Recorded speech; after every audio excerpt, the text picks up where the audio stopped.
Okay, good morning, everyone. Sorry for a few minutes of delay. Bear with me. Okay, I hope that you all got a good day. And then if you do not have classes tomorrow, hey, today should be your happy day because you have a longer weekend. Okay, this is just a quick review about the combo box. We covered it last time. So combo box is similar to drop-down list, and then you can again populate values into it, and then then you can again allow users to select one and then retrieve the value if you want to. But then another feature of the combo box is that you can set it as editable, which means that if the item you provided is not available for the user to select, then you might want to allow the user to enter. Whatever item the user want. So again the combo box is featured like that. That's pretty neat. And then again this is the function you can call.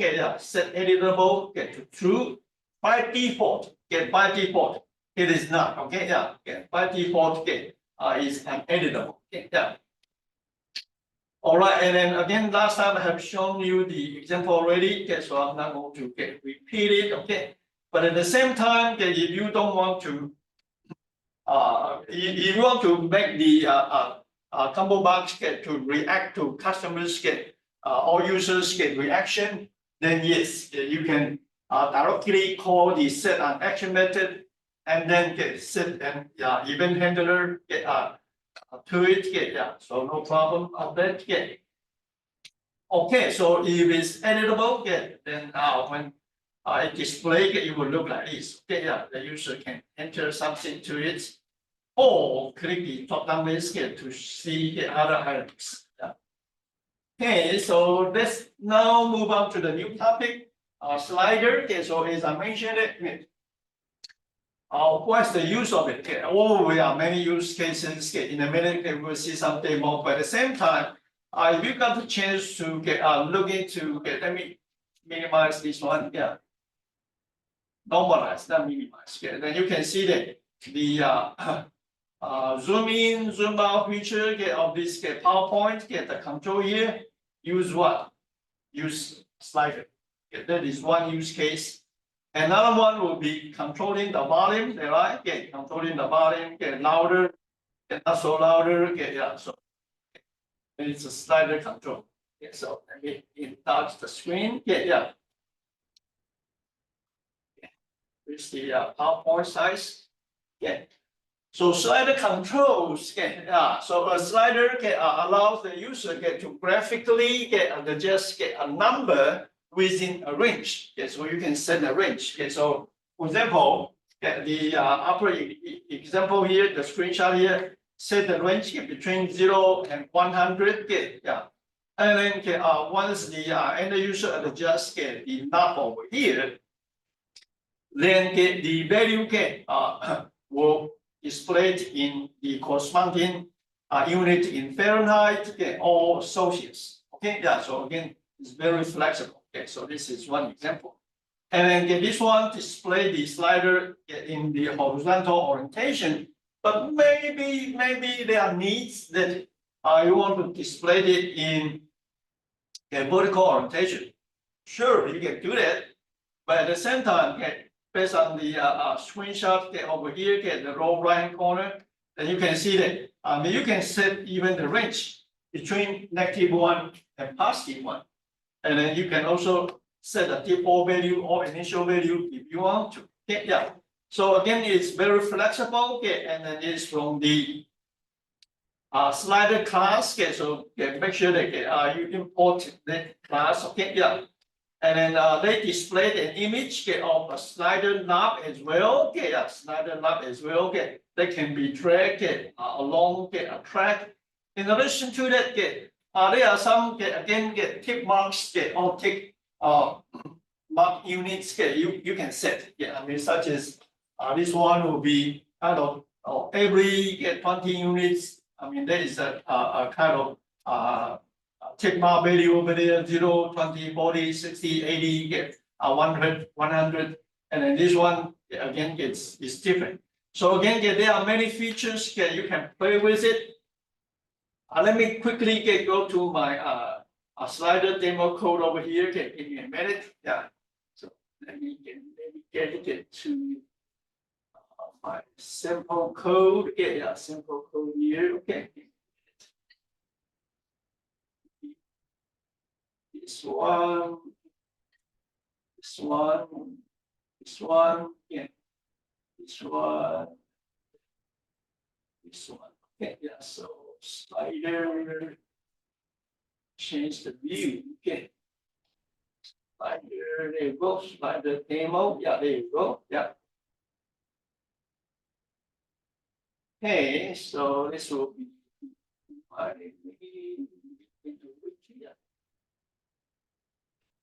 okay, so let me run it first. Okay, yeah.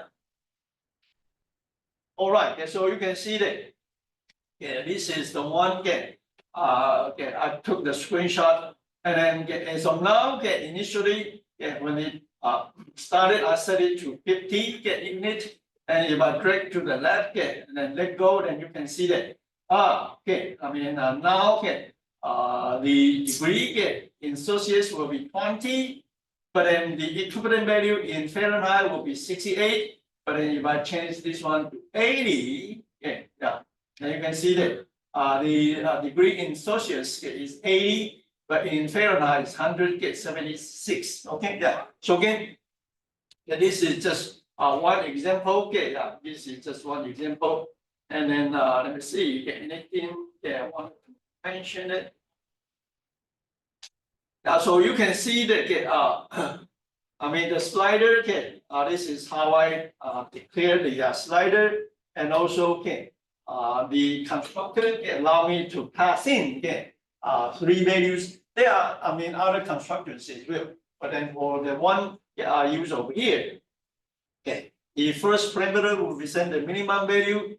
Second one will be the maximum value of the slider, and then the third one will be the initial value you want to set. Okay, when it loaded, when it loaded, so this one, let me close it and run it again. When it loaded, it's got set to 50, and then you say, well, can you set it to maybe 10? Sure. Now, if I run it, you can see that the nut gets set it to 10. Okay, yeah.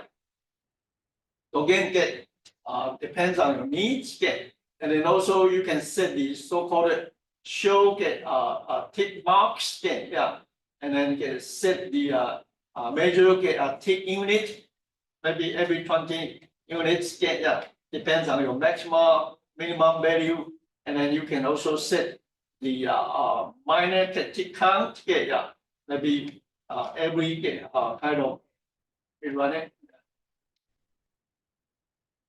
Like, I mean, how many small tick count you want to display there, right? Those tick count again.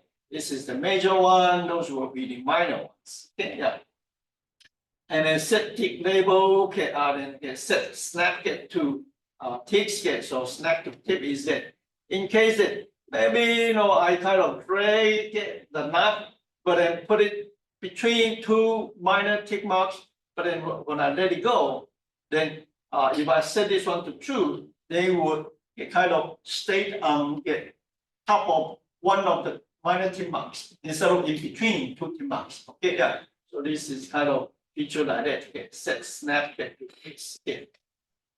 And also you can set the preferred width. So again, tons of features. You play with it. Okay, all right. For the value properties, let's talk about it later. Okay, let's take a look at the slides here. Okay, so let's see. So this is the example. I just showed it to you a moment ago. And then a slider is designed to represent a range of numeric. As the user move the nut along the track, so we call this one the track. the numeric value is adjusted accordingly. Between the minimum and maximum values, major tick marks are displayed with a label indicating the value at the net tick mark. So such as 0, 20, 40, 60, 80, 100. For this example, there will be the major tick mark. And let me see if I increase the screen size, you can see that the major tick marks the vertical bar is a little bit longer, right? And then those in between those will be the minor tick mark. So the vertical bar is a little bit shorter. Major, minor. All right. So and then between the major tick marks are the minor ticks. Those smaller ones. Slider class has two constructors. One is no argument. No ARG stands for no argument. Sure, you can instantiate an object without passing any parameters, all arguments, whatever you want to call it. But then also I mean, you can again set the minimum value and the maximum value. And then also you can set the initial value, but then if you do not do it by default, by default, A will be set to 0, and no tick marks will be displayed. It's just like let me see. You can see that the sum slider here really does not have any major, minor tick marks showed up at all. But when I change the label on the right, it will show the value at the bottom of the kind of the speaker. So again, depends on needs. Maybe you need to display the tick marks, maybe not. All right, and then here will be just some for example. I just showed it to you a moment ago. So you can set the major tick unit as well. Kind of. I mean, every interval represent 20 values, right? 0, 20, 40, 60. It really can again play with it. And how about set minor tick count? So how many smaller ones you want to put between those major ones? So in this case, it can be 5, can be 4, really up to you. And also show the tick label, labels. So those will be labels. And then snap to tick. Again, I mentioned it.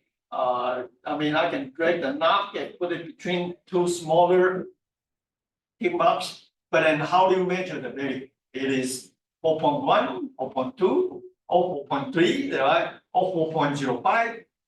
It's kind of pretty tricky, right? So if you turn on this feature, then you must set to get the nearest more obvious value. All right, and then if you want to write code to react to the user selection right after the user release the adjust and then release the knob over here, slide the knob over here, then you can call the controls value property. Then call the add listener, add listener to it, if you want to So this is one option. And then also, I wanted to point out, let me switch to the code, might be easier to look at it. Also, I wanted to point out is that the add listener method of the slider is pretty interesting. It has 3 parameters over there. You say, what are those? So kind of you can see the first one is the observable. Next one will be the old value. Next one will be the new value. Usually, really, you will use the first the value from the first parameter. But then the second one will be the original value before the user move the slider knob about you. And then the new value will be the one the user let go of the or done moving the slider knob. So again, in case that in case for maybe whatever reasons you want to find out again how many units the user has moved, right? Then yes, those values can help you out. Yeah. Or maybe if there are some occasions that you need to reset the value prior to the users prior to user moving the slider now for whatever reason, maybe the user made a mistake or something. Then again, the old value can be useful. Yeah. But then if you want to again try to get the current value, then you can also use this slider get value, get value, and then you write code to do the conversion, kind of the unit, by default in my code over here will be the Celsius, and you just wanted to display this corresponding value in Fahrenheit. Sure, why not? No problem. So this is the slider add listener method. All right. So yes. So the second constructor takes 3 parameters. The first one represents the minimum value. Second one maximum value. Third one will be the initial value. And then I mentioned about the original slide from the publisher got a typo. So maybe you want to make a change because right now is chapter 13, not 12. All right. I apologize for the screenshot that I took from I think the ebook. It is a little bit hard to read. Let me quickly kind of read to you. The first one will be the orientation. So let me see. Maybe I can make a duplicate. Try to enlarge the screen. See whether you can read better. Not that bad.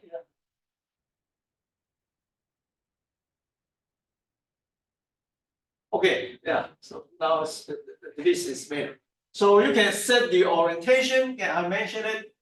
You can display the slider in horizontal orientation, or you can set it to get vertical orientation. Really up to you.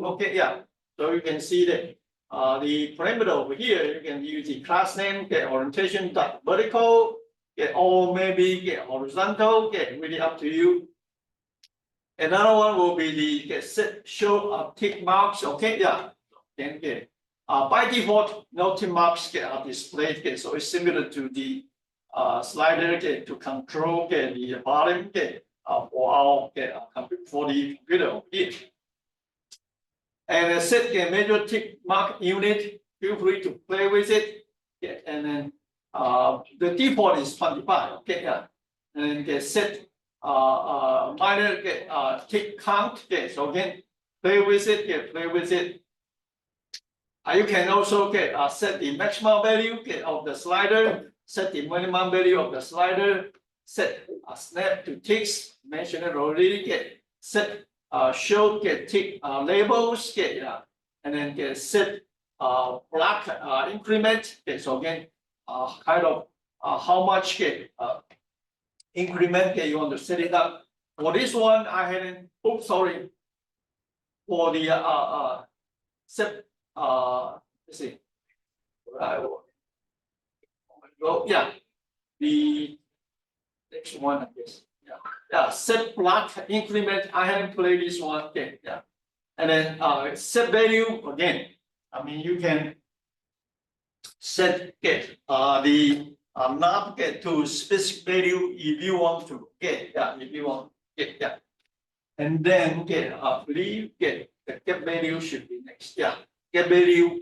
So again, there are many functions. I really encourage you to spend time at least read through it. Not necessarily that you have to write code to play with all of them, but at least get an idea about it. About them. All right. So this is the example that in case that if you need to set the slider vertically, then you just call the set orientation, pass in the constant orientation dot vertical, okay, then you will display it vertically, okay, and then you can set the value, okay, yeah, you can set the value as well, yeah. All right, okay, and then let me see, yeah, and then this is the function, okay, value property, then add listener, then you can write code, okay, to handle the event, okay, yeah. So next one, okay, believe that I've shown it to you already. Yeah. So that is all about the slider. Okay. Yeah. So next one, okay, will be the text area controls. So you might be thinking that, well, I remember that okay, we have this text view already. Okay, why bother to use this text area? Well, text view can accept or display content in one line only. Okay, yeah, in one line only. Okay. So you say, well, okay, then why do we need this text area? Oh, easy. If you're going to get any user's shipping address, would you prefer to use a single line input field, or I mean an input field provide multiple lines? Right. Usually you need one. You need maybe apartment address, or home address, and then the street name, right? And then the city name, then the state name in US, right? And if it's in a different country, then again maybe you also can need the country name, maybe in Canada, for example, So in that case, the text field won't be a good choice. So a text field is a multiple kind of multiple line text field that can accept several lines of text input, or maybe set it as a display only, display several lines of text. The text area class has two constructors. You can again use the no argument constructor to declare a text area object, or you can use this second option here. You declare the instantiate an object, but at the same time you pass in some text value into it if you want to get. And then the example I use over here will be if you want to write an app to display customers use order, the text area is way better than or way more user friendly than text view. So over here, after users select those options, toppings, pizza size, pizza type, click process selection, then the contents, and also the selection items will be displayed, and the again a kind of subtotal will be calculated. So again, this is the usage of the text area. But another one will be, as I mentioned, you need to provide an area to allow users to enter the shipping address. Definitely, you want to use text area.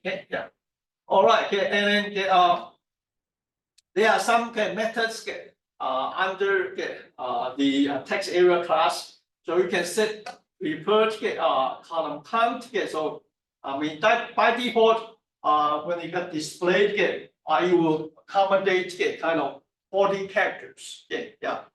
All 40 columns. You're going to think it that way per row. Row.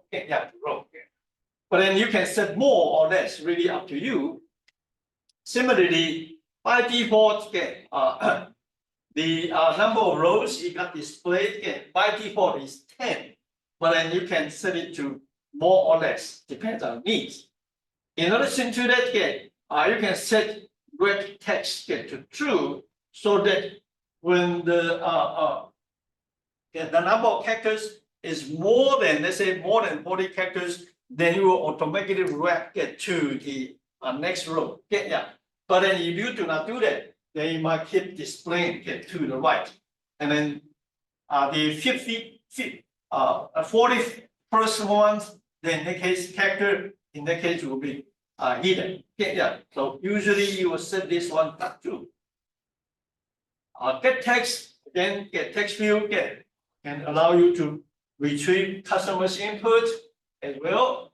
And also, if you want to set the output, use it to set output. Yeah, you can use it to set output as well. Okay. So let me see. Do I have demo here? Yes, text area demo. So let me show you the code example again. Text area demo. There you go. Got it.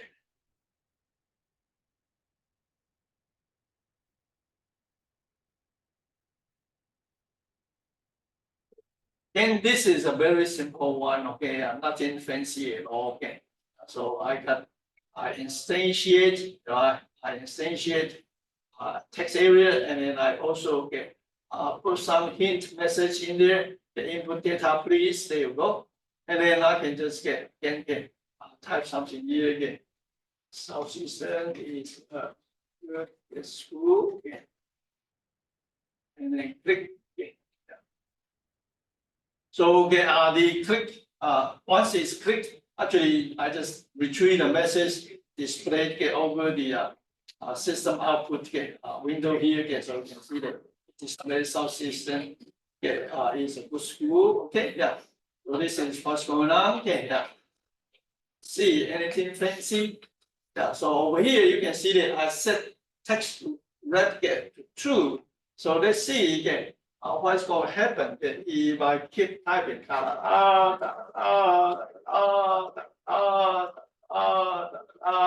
You can see that once it reaches 40, it went to the second. Okay, but what happened then? If I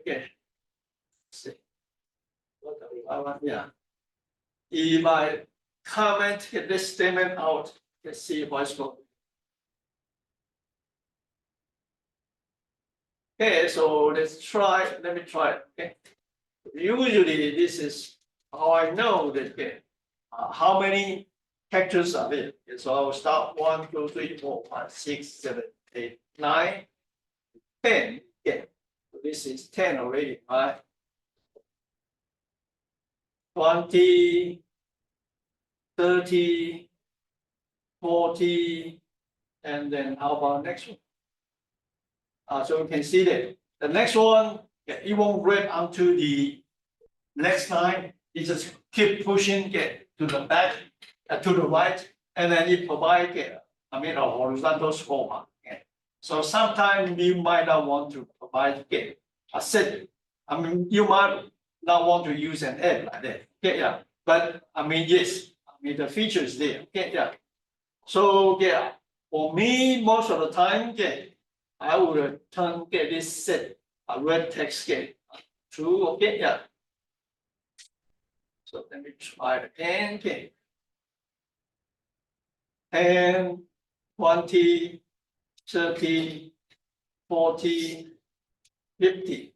So you can see that the 41st character immediately got wrapped to the next row. Okay, yeah, or next line, whatever you want. So again, find a way to validate your setting. So if I want to see whether it can accommodate 40 characters or not, then I just put this 1, 2, 3, 4, 5, 6, 7, 8, 9, 0. Then I know it's 10. I can copy, paste it in, 20, paste it in, 30, paste it in, 40. Next action, then the next 10 characters, in this case will be numbers, should be wrapped to the next line. Okay, yeah. And then again, prefer the row count. I set it to 4, 1, 2. So now I can play with the notes. Okay. 1, 2, 3, 4, 5. You can see that the fifth one got pushed to the next line. But then as of now, how many characters or how many lines you will display? You can think of 1, 2, 3, 4. The fifth line is a little bit cut off. The line is a little bit cut off. Yeah. So that is get set get revert get row count feature. Okay, yeah. So again, it really depends on your needs. Okay, yeah, depends on your needs. Yeah, it could be if you want retrieve customers' feedback, right? So maybe you want to set the row count to 30. Yeah. All right. Okay. So by default, text area controls do not perform text wrapping by default. Do that. So to provide that feature, make sure you call the set web text method, pass in the value true. Okay. Yeah. All right. Okay. So yeah, this is the one I got it from the textbook. Yeah. Know what's going on already. Okay. Menu, putting in, okay. So again, yeah, when I was a student, yeah, I saw people create app like that. I was so amazed. How do they do it? Right? Oh wow, it's like a mystery to me. That you say why? Because in programming do and then also just usually we write applications, or programs get the text, get in, text out. That's it. Really, nothing too fancy at all. It's from the command line, right? But then how to create a graphic user interface like this, or an app providing these GUI features. I was so amazed. Wow! I wanted to learn it. I wanted to learn it. Yeah. So now there you go. This is how it works. So menus. Okay. So a menu system is a collection of commands get organized in one or more drop-down menus, like the file, home, insert, row. Those are the menu. Menu. But then if you click one of them, and they are kind of drop-down options. Drop-down options. So again, that is kind of how it works. But then certain terms that we might want to take some time to get to know them. The top over here from the screenshot, the top over here again, it can accommodate many menu.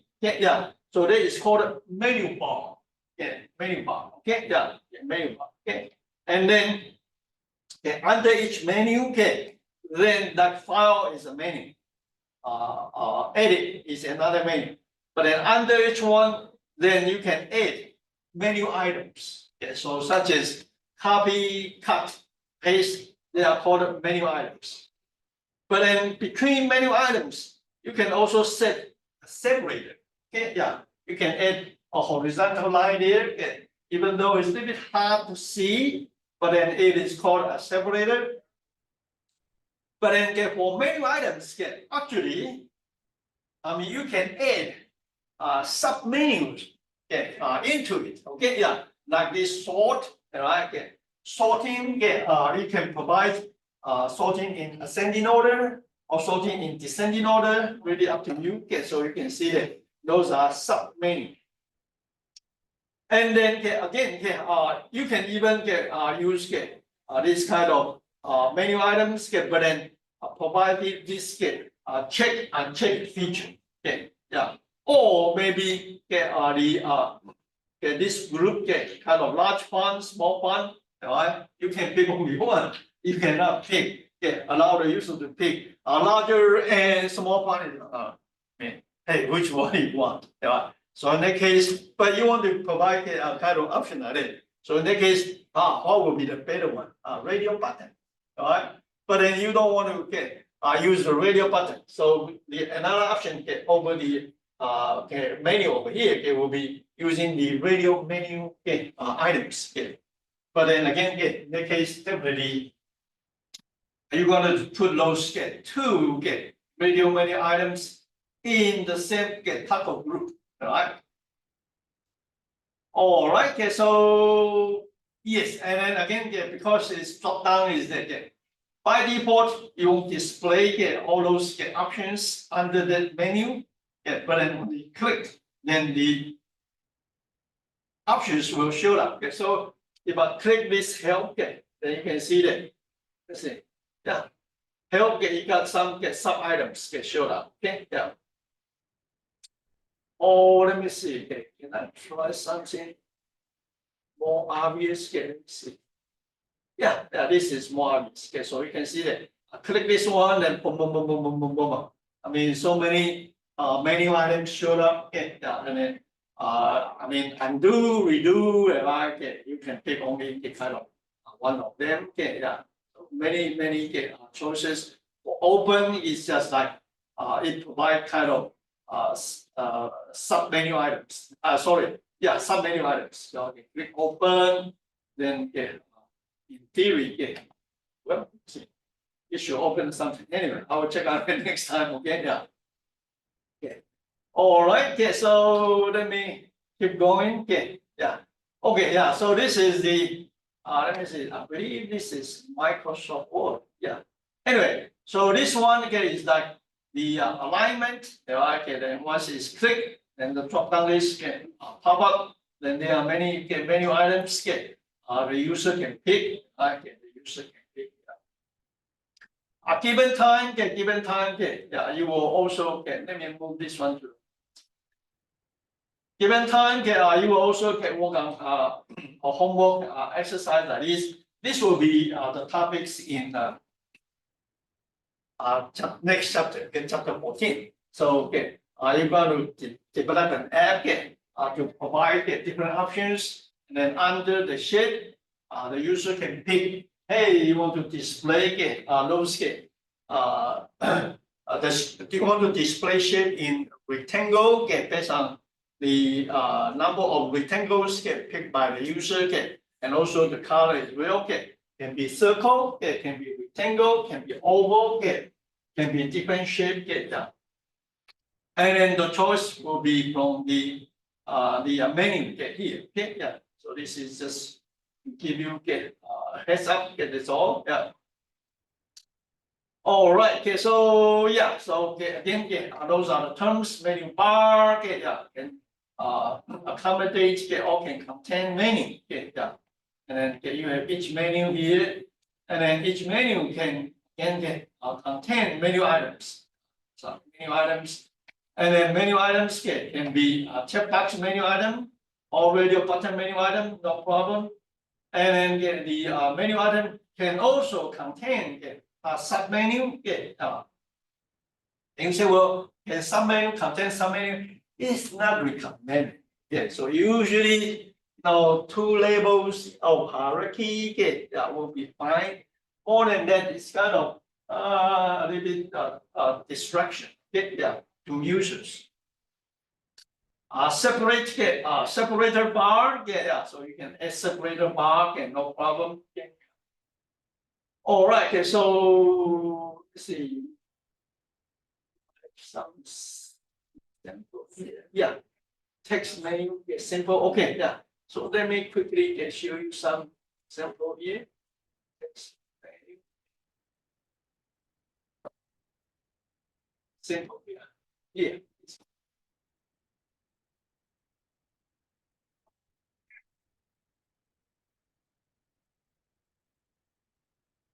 All right, so this is a very simple one. So but then let's take a look of the code structure.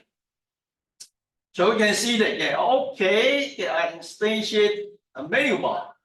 Remember, the menu bar can allow you to add menu into it, right? So menu bar first, right? So it will be this part, right? Then I declare a menu item, right? Sorry, menu. File, file, there you go. And then home, there you go. Another one, and then another one, insert, right? Then then under file, then you can see that I have menu item new, right, and exit. So I have menu item new and then exit, right? And don't worry about the event handler here. Don't worry about it. So now, once I have those individual objects created, then for files I want to contain new and exit. There you go. So I add the new menu item there. Add it into the file menu. File menu. and then I want to add the file menu into the menu bar, right? Okay, so menu bar, okay, get menus, and then add file menu to it, and add the home to it, add the insert get menu to it, and then the menu bar, right? The menu bar, then I just added it to order pane. Yeah, remember order pane has 5 regions, right? Top, center, left, right. Yeah, so in this case, I set it to top. Right? Yeah, set it to top. So that's why I displayed top here. And then I center again, kind of center this output here. So this what's going on. Okay, yeah. So let me see if I put any action to it at all. Try new. Okay, yeah. So when the new menu item is selected, then this one got displayed, new item, click, how about exit? Oh, actually, just close the application. And anyway, now let me show you the code. Okay, so this is the, let me run it. I don't know about you, but then for me, I like to play with this kind of stuff. I mean, it's so fun, you know? Yeah, so fun. Okay. Yeah. So when the new is clicked, then you can see that I set the action, but then basically just display the new item, new menu item connected message over this label here. Okay. This is what's going on. But then how about exit? So exit would be this one. So once it's clicked, then I call the primary stage dot close. So everything will be gone. Okay, yeah. So everything will be gone. So again, this is what's going on. Okay, yeah. So play with it. I don't know. I mean, it's fun. I mean, in my point of view, it's really fun. Okay, yeah.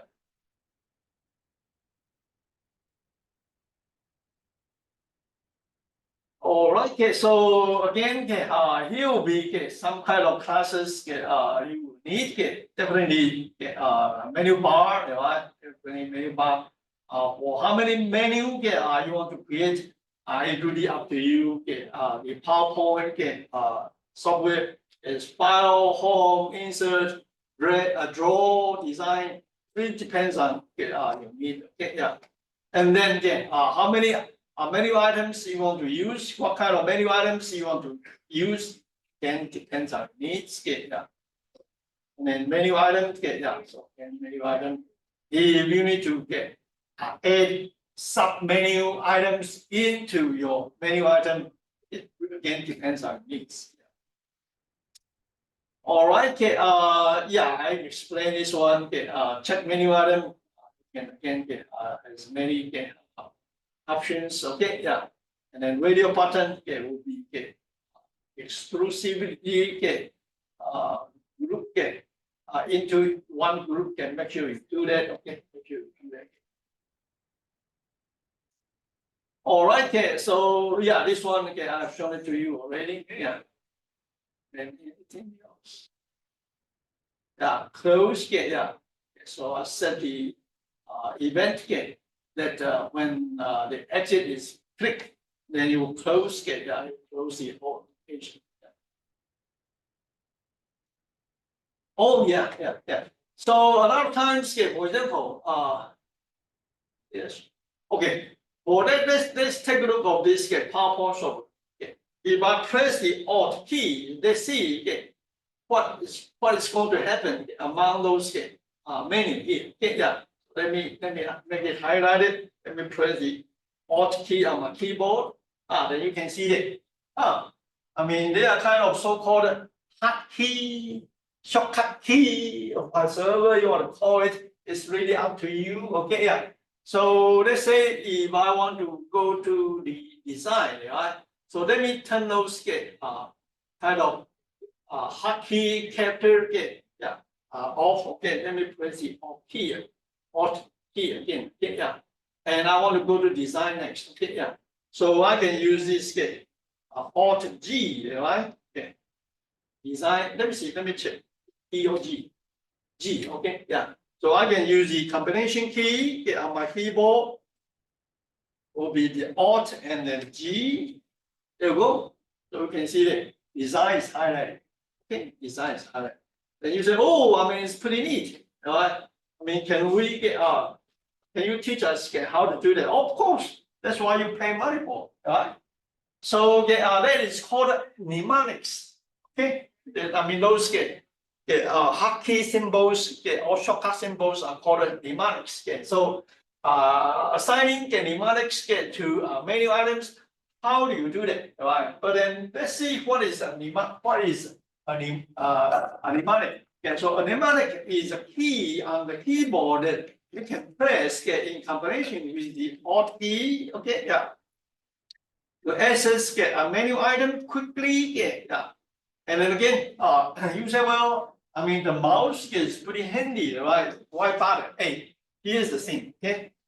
I mean, over the years, I have students who are, I don't know, I mean, 50 or 60 years old. And when I ask them to do some homework, not homework, to upgrade the computer over here, using mouse. This is what happened. I mean, for some reasons, their hands are shaking, okay? Yeah, maybe it could be like me, drink too much coffee. So my hand is pretty stable, but then I found out sometimes it shake a little bit, maybe too many cups of coffee in a day. But anyway, yeah. But for whatever reasons, they are not good at using the mouse. Okay. So in that case, then if you want them to upgrade on something, select a menu or something, maybe shortcut key will be easier, isn't it? Yeah, just combination key, boom, boom, and you got it. So again, in that case, you would like to provide that feature, right? So the combination with the Alt key to access a menu item quickly, and mnemonics are sometimes referred to as, sometimes they call it shortcut key, access keys, hotkeys. I don't know. I mean, those companies just invent those names so that they won't get sued by each other. I don't know. Yeah. But for me, I just call it shortcut keys. Yeah. How do you do that? Well, when you instantiate the menu item, and then pass in the text value of the item before the letter you want to use. So assume that I want to get the file menu, and I want to use F as the character to represent the file menu, mnemonic character. Then before the character, I put an underscore in front of about you. And then how about exit? The exit, I want to use X. I want to use X. So before the X, I put an underscore there. So again, then in that case, then if I want to access the file, then I can use combination key, Control F. Then the menu items will be displayed. Then you say, well, I mean, can you show us an example? Sure. So you can see that the mnemonic set for the file menu is F, and then for the let's see, for the mnemonic character for the new item is N. Exit.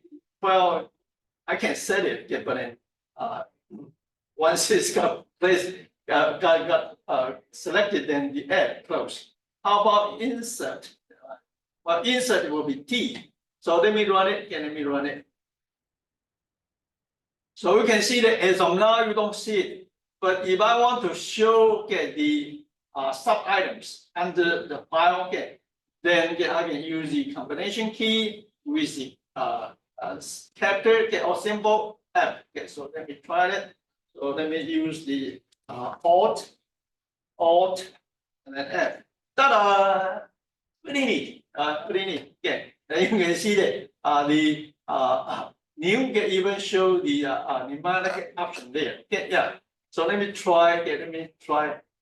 Home. Let me Alt, and then I'm going to try the new option here, okay, then I can directly use Alt New.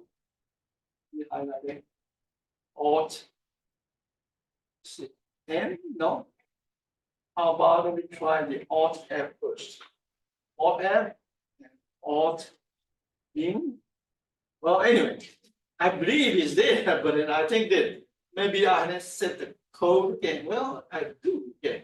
But anyway, yeah, I will find it out again why it won't work next time. Okay. But then you can see that in case that if you need to provide a feature like that, then yes, you just need to do this kind of setting. Okay, yeah. And let me see, uppercase, lowercase. It seems to me that under Windows, the Alt uppercase, pneumatic, or Alt combined with lowercase, it seems to me that it's the same. Okay, yeah, no difference. Okay, yeah. But then don't take my word for it. It is executed on Mac or Linux computer. Maybe you will treat it differently. Okay, yeah. So always test your own application. Okay, yeah. Let me see whether we can finish this chapter. I believe so. Okay, file chooser. So there are times that maybe, I mean, you want to provide a feature that when one of the item menu item such as open the file is clicked, or save file is clicked, then you want to what? Pop up a dialog box like this, right? It's like this one, right? Pop up an open dialog box to allow users to pick a file to open, or maybe a save as a dialog box pop up to allow the user to save to an existing file name, to existing file to replace it or overwrite it, or maybe a new file. So again, how do we do that? Or how do we provide features like that? So you can use the constructor from the file chooser class, and then once you instantiate an object, and then if you want to provide this open dialog box, then you just need to call the show open dialog box. But remember to pass in which stage you are using. Which stage you are using. So let me see. Let me show you an example. It will be easy. I have an example here. Text menu file chooser. Text menu file chooser. There you go.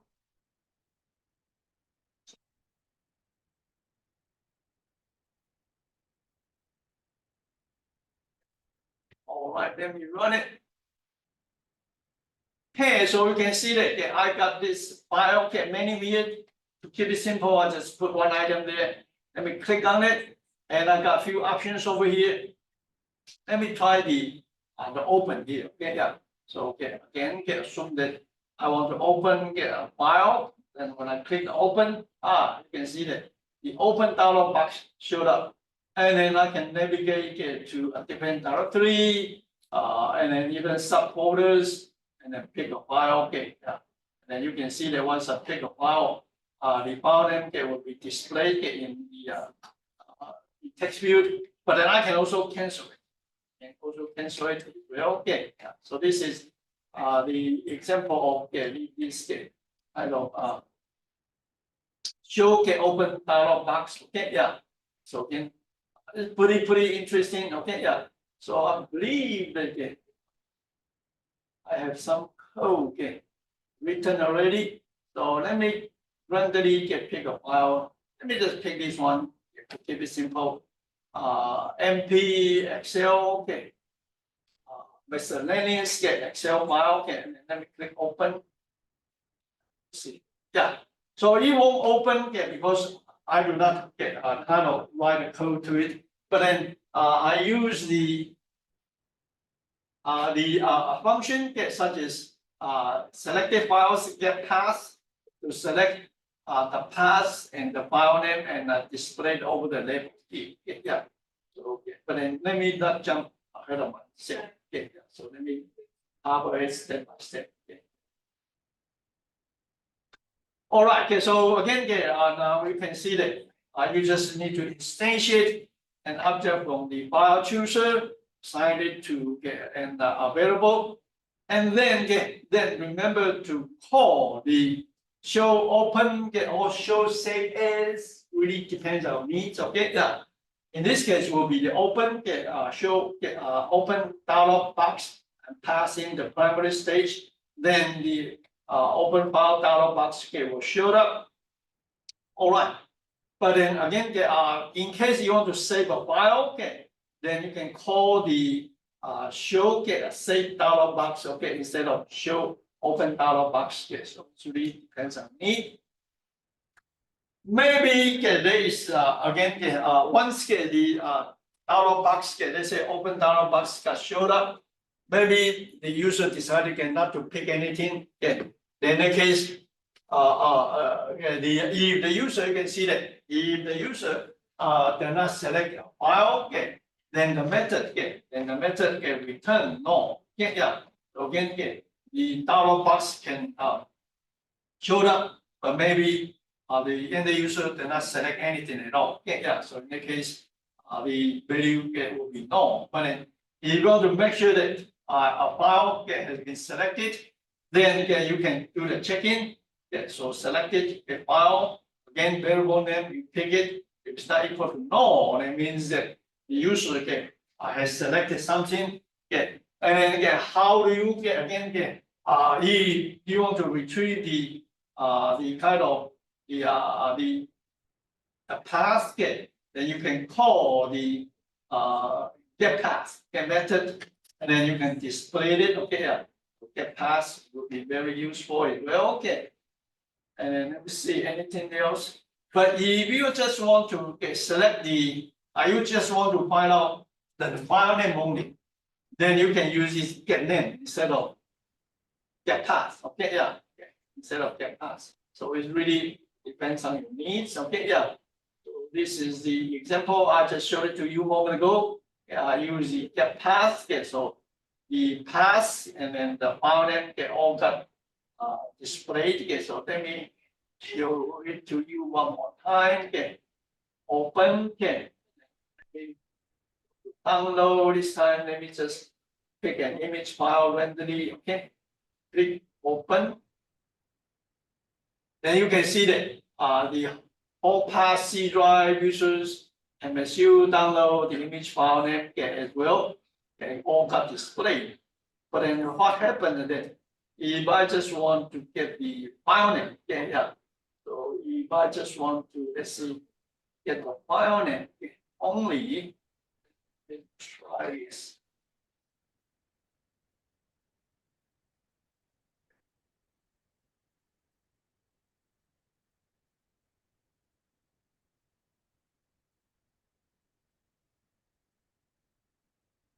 Then I can use the get name over here. So let me run it. So now, I just want to retrieve the file name. So open up. This time, let me try to go to pictures. So let's say let me try the recycle.png open. There we go. So you can see that now I only display the file name. Again, it really depends on need. Maybe you need the full path. Maybe you just need the file name. Really depends on needs.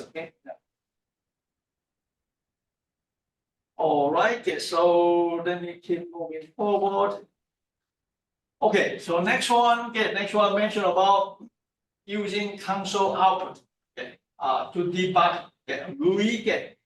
So the kind of the author recommended, hey, I mean, if you are not so sure about the value will get retrieved, or calculated, then maybe in your event handler, maybe you want to add some kind of print line statement to print out the output here. So again, let me use the example here. We'll get the same example here. So you can see that if I just want to see whether my code will be able to retrieve the selected file name correctly or not, then I added one kind of print line statement over here. So that when the user selects something, then I will be able to see from the output window here, see whether the file name has been retrieved correctly. So we try file open. This time, let me try to get it from maybe music. Oh, I got nothing there. Sorry. Let me try video. Do I have anything there? No. Let me try picture. So it will be this one. Will be Southeastern logo. So again, after I click open, then I would expect that from my output window here, it will display SE logo.png. There you go. Pretty good. So indeed, I modified. Modified. In case that if you don't want to display the file name over the label here, then to validate your code, then you can add this print line statement inside your event handler. I use this a lot. I know that the Apache NetBeans IDE provide this debugging feature, but then I'm kind of old school. When I validate my program, I usually use this print line. All right. So let me see. Let me see console output. This is just another example that you can validate your application. Once you retrieve, and then you can again write some code to see whether it will retrieve the value here correctly or not. And then even after the conversion, you can display the output as well. This is another example. So I think pretty good. Then I think that those will be the topics prepared by the author in this chapter. But then here is something extra. I encourage you to think about it when you got free time. So the Java FX website such as provided by the Oracle website. If you visit, then you can see that for the containers we have played with. Right now we have played with the border pane, horizontal box, vertical box, state pane, grid pane. But then there are others. Such as flow pane, tile pane, anchor pane as well. I encourage you again when you got time, you can visit the website to find it out. And then this is a very good example of kind of using the flow horizontal flow plane. So you can see that if you need to create an app with those miniature icons, then you can see that you arrange those icons inside the flow plane using kind of format that is 1, 2, 3, 4, 5, 6, 7, 8. Pretty neat. So that will be quite useful. Or maybe if let's say you have to design an app to provide features like this, then wow, you can see that it has different type of containers being used, different containers being used, and then this part, you can think of this as the outermost one. You can think of as the grid pane, right? The grid pane, or maybe the border pane, So again, those will be something that very interesting. And then this website provide examples. I'm not going to bother you with that.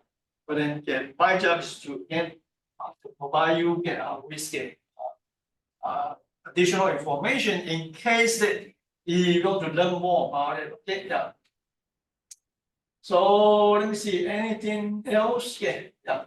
There is a software called Sim Builder. In due time, I will introduce you to that. As of now, all the controls we create, menu items, horizontal box, all labels, labels, those leaf, type, well, including controls. We all write code. We kind of have to write code to it. And it's, pretty tedious. I know that. Yeah. But then you might be thinking that, well, is there a software to allow us to use this drag and drop in, right? Instead of wow, if I have to create 10 labels, then I have to write 10 lines of code. Right? Is there an easier way to do it? Maybe just drag drop, 10 labels, and boom, got created. Yes. So there is a software called Sim Builder. Sim Builder. But in due time, I will introduce you the software. This is pretty amazing. But feel free to play with it if you want to. Yeah. So let me see. Now, let me not bother you today. Yeah, maybe next time. Next time I will show it to you. It is 10:38 already. Yeah, that's all. All right. Feel free to stay if you have any questions. Otherwise, hey, have a good weekend. And see everybody next time. Okay.